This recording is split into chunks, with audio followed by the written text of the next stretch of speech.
Halo semua, di kesempatan kali ini gue pengen ngebahas soal OSS versi koperasi.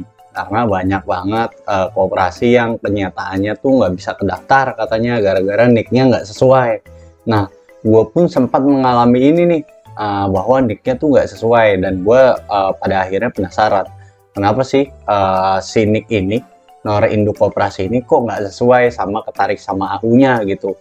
Itu jadi pertanyaan lah buat gue. Itu akhirnya gue sempet cari-cari, ternyata ada beberapa kesalahan di pas pengisian data koperasi, bukan sama kita ya, tapi sama pihak notaris atau pihak si kementerian koperasinya, karena nggak sinkron nih nanti AHU sama si si koperasinya nih.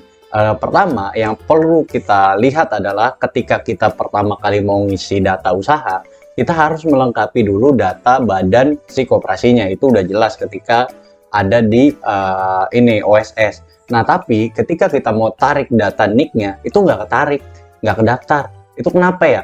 Nah, ternyata di sini nih masalahnya nih untuk si koperasi. Nah, masalahnya tuh ada di namanya sebenarnya. Pertama, kita lihat dulu jenis-jenis koperasi.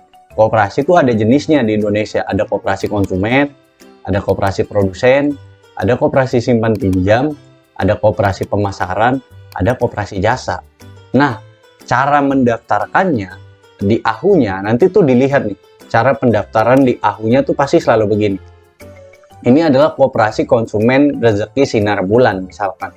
Ini tuh yang terdaftar di AHU-nya seperti ini namanya. Sedangkan nanti yang terdaftar di Kementerian Koperasi penyebutannya pasti nggak begini. Penyebutannya tuh pasti cuman koperasi sinar bulan. Nah, sehingga ada ketidaksinkronan data antara AHU sama NIK tuh. Sama NIK jadi nggak ketarik NIK-nya sama si AHU-nya. Jadi dua data ini nggak sinkron karena ada perbedaan nama. Jangankan perbedaan nama, ketika kita melihat salah satu huruf salah aja di OSS itu nggak bisa ke-input. Ini apalagi sampai beda 2-3 kalimat. Nah, itu bakal otomatis tidak bisa terinput di OSS. Itulah kenapa hari ini banyak kendala di koperasi. Dia nggak bisa kedaftar karena memang dia secara hukum itu harus terlihat jenisnya di AHU. Tapi pas pendaftaran di Kementerian Koperasinya, itu kadang banyak yang nggak sesuai sama jenisnya. Contoh, aku kasih contoh nih ya. Ini adalah data untuk si koperasi lah di Kementerian Koperasi.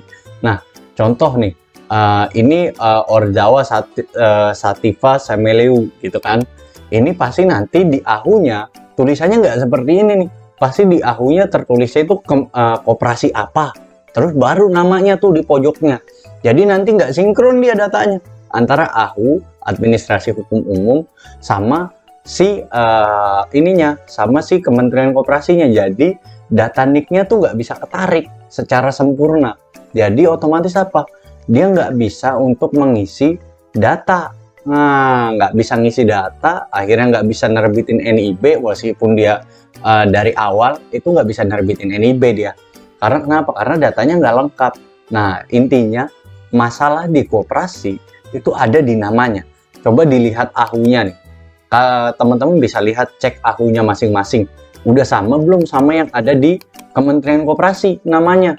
Nah, kalau sama, itu otomatis bisa tertarik. Tapi kalau berbeda, itu nggak bisa tertarik. Salah satu huruf, itu udah jelas nggak bisa ketarik. Kalau ini beda sampai 2 suku kata, 3 suku kata, itu udah parah. Jadi nggak bisa tertarik.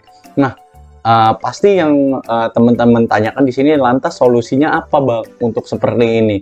Untuk kejadian-kejadian seperti ini. Solusinya mudah. Ganti di salah satu tempat. Ganti di salah satu tempat itu gantinya seperti apa? Misalkan kita bisa melakukan perubahan data di AHU melalui notaris, tapi itu bayar pasti karena perubahan nama. Nah, karena perubahan nama itu sistematikanya yang bayar. Atau teman-teman bisa langsung ke Kementerian Koperasi untuk perubahan nama, tapi perubahan namanya ngikutin AHU. Nah, itu nggak bayar kalau ke Kementerian Koperasi. Nah, persyaratan yang perlu teman-teman lengkapi ketika ke Kementerian Koperasi, nanti pasti diminta akta, AHU, segala macam nih, itu, dan ditanya kenapa ingin diubah namanya. Ya karena ini, si AHU-nya nggak sesuai sama si NIK-nya. nama koperasi di Kementerian Koperasinya, jadi dia nggak bisa ngisi data di OSS. Itu udah jelas deh. Nih, atau kalau nggak kita buka misalkan di sini, kita cari nick salah satu koperasi lah, misalkan. Ini misalkan Koperasi Serba Usaha Syariah BMT Alfat. Ini pasti nanti di AHU-nya itu ketulisnya nggak begini nih. Pasti di depannya itu pasti tertulis koperasi apa dia bentuknya tuh kayak gimana. Itu cara penulisan di AHU. Lantas cara penulisan di nicknya seperti ini di koperasi nanti di Kementerian Koperasi maka terdaftar seperti yang ada di nick. Jadi itulah kenapa ada kesalahan ketika banyak hari ini tidak terinput si nick daripada koperasi, dan koperasi pada akhirnya nggak bisa mengisi data usaha sebagaimana PT, CV, firma, persekutuan berdata ataupun perorangan. Jadi sebenarnya masalahnya ada di situ, masalahnya dia ada di nama. Coba disinkronin dulu aja intinya, lihat mana yang berbeda. Kalau ada yang berbeda udah fix itu salah, kesalahannya ada di situ, nggak bakal lari ke yang lain-lain.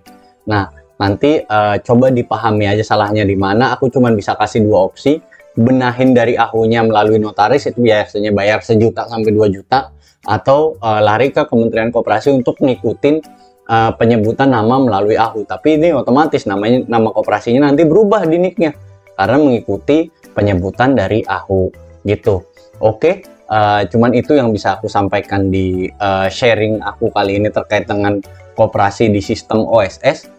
Semoga ini dapat membantu teman-teman yang dari kemarin mempertanyakan kepada aku, gimana sih bang kok koperasi nggak bisa daftar-daftar. Ternyata setelah aku cari ada masalahnya di situ. Nah ini bisa jadi bahan sharing kita. Kalau memang ada yang masih terdapat kendala, bisa monggo untuk tanyakan gue di kolom komentar gitu. Atau misalkan ada yang mau mendirikan jasa perizinan segala macam, itu gue bisa.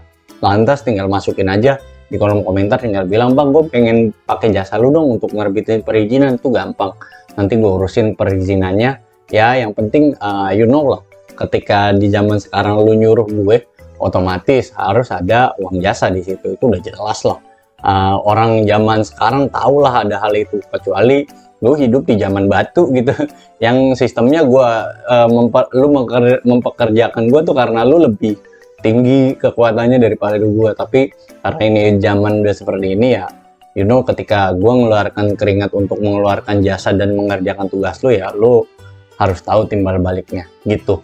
Oke, sekian dari gue untuk perizinan kali ini. Sampai jumpa di perizinan selanjutnya. Dadah.